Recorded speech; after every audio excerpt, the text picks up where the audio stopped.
अब हम classification of Levi's basis करते हैं, तो उसमें है all the anions can act as a Lewis base because they have tendency to donate electron pair. तो सारे एनाइंस, मैंने आपको पहले बताया एनाइंस क्या होते हैं, नेगेटिव आइन वाले, तो नेगेटिव चार्ज वाले। तो कोई भी एटम या मॉलिक्यूल जिसके पास नेगेटिव चार्ज हो, नेगेटिव का मतलब है वो इलेक्ट्रॉन रिच है और डोनेट कर सकता है। हम इसका एग्जाम्पल ले लेते हैं, O negative two hydroxyl group, इस तरह माइड्स में N2 नेगेटिव, ये सारी एज अ लेविस बेसिस काम करती हैं। Greater the charge density on the anion stronger is the base, means to say -2 -3, ये सारे जैसे जैसे डिजिट बढ़ता जाएगा उसी तरह वो उसमें जो है इलेक्ट्रॉन पेयर, उसमें जो एक्स्ट्रा डोनेटिंग कैपेसिटी ज़्यादा होती जाएगी, उससे उतने इलेक्ट्रॉन पेयर उसके पास एक्स्ट्रा होंगे। ये -1 है, इसके पास कम कैपेसिटी है, जो -2 उसके पास ज़्यादा कैपेसिटी है to donate electron pair. Second one है substances having unshared lone pair of electron. Unshared electron pair मतलब वो आयनिक फॉर्म में नहीं है, लेकिन कुछ जो हैं एटम्स वो अंडरस्टूड होते हैं, जैसा कि ऑक्सीजन, नाइट्रोजन, सल्फ़र वगैरह। तो ये चीज़ याद रखें कि कोई भी पेपर में अगर ये CO2 लिखा गया है तो ऊपर इलेक्ट्रॉन पेयर नहीं दिए होंगे, ये सी नहीं लिखा जा रहा, ये इलेक्ट्रॉन पेयर यहाँ पे सल्फ़र पे भी एक इलेक्ट्रॉन पेयर होगा। तो ऑक्सीजन के पास 2 इलेक्ट्रॉन पेयर, नाइट्रोजन के पास 1, सल्फ़र के पास भी 1 होता है। ये जो इलेक्ट्रॉन पेयर, इनको अनशेयर्ड इलेक्ट्रॉन पेयर कहते हैं, मतलब इनके पास एक्स्ट्रा पड़े होते हैं। आयनिक फॉर्म में ये ना भी होना तो तब भी इनका जो इलेक्ट्रॉन पेयर एक्स्ट्रा पड़े हैं वो एज अ डोनेट कर देते हैं, वो तो एज अ बेस काम कर रहे हैं। यहाँ पे बस substances having unshared electron pair, lone pair, इसको कहते हैं लोन पेयर, अकेला पड़ा हुआ pair.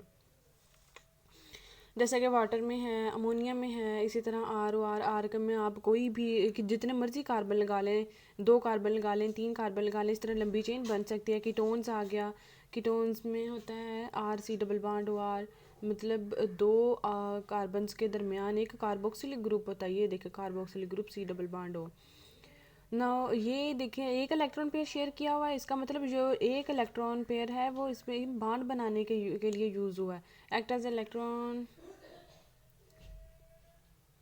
Pair donor 10 Lewis bases. Compounds containing C double bond C, उसमें लेविस एसिड में था कि 2 डिसिमिलर इलेक्ट्रोनेगेटिव एटम, लेकिन लेविस बेस में उलट है, 2 सिमिलर इलेक्ट्रोनेगेटिव एटम के दरमियान अगर मल्टीपल बॉन्ड हो तो वो लेविस बेस के तौर पे काम करता है, और किसी भी मेटल के साथ जुड़ के वो अडक्ट बनाता है, उस अडक्ट को पाई कम्प्लेक्स भी कहते हैं।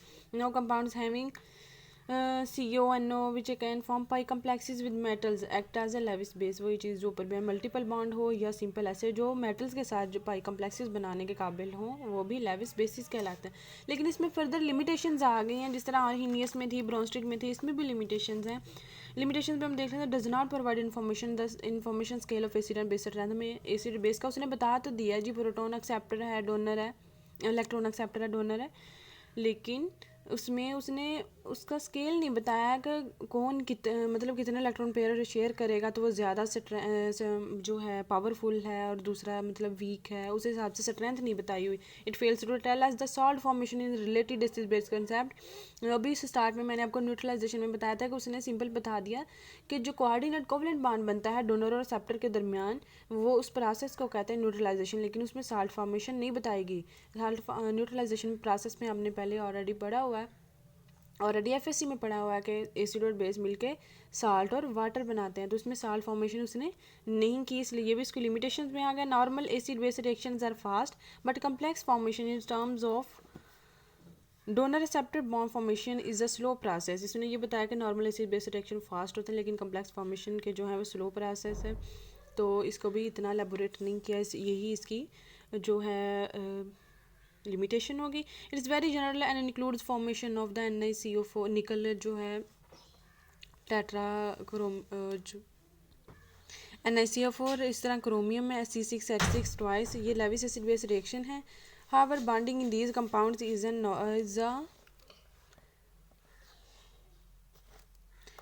अ more complex and beyond the scope of Lewis concept. उसने सिंपल इसको एसिड बेस में ही इसको बता दिया जी, क्रोमियम निकल ये जो है ये एसिड होगा या बेस होगा, इसमें लोन पेयर होगा या नहीं होगा, लेकिन ये अगर एलेबोरेट किया जाए तो इसमें जो पैरामैग्नेटिक डायमैग्नेटिक बिहेवियर आता है और उसमें कम्प्लेक्सेस भी बनते हैं, ये चीज़ उसने एलेबोरेट नहीं की, तो इस वजह से ये भी लिमिटेड कंसेप्ट था उसका एसिड बेस का।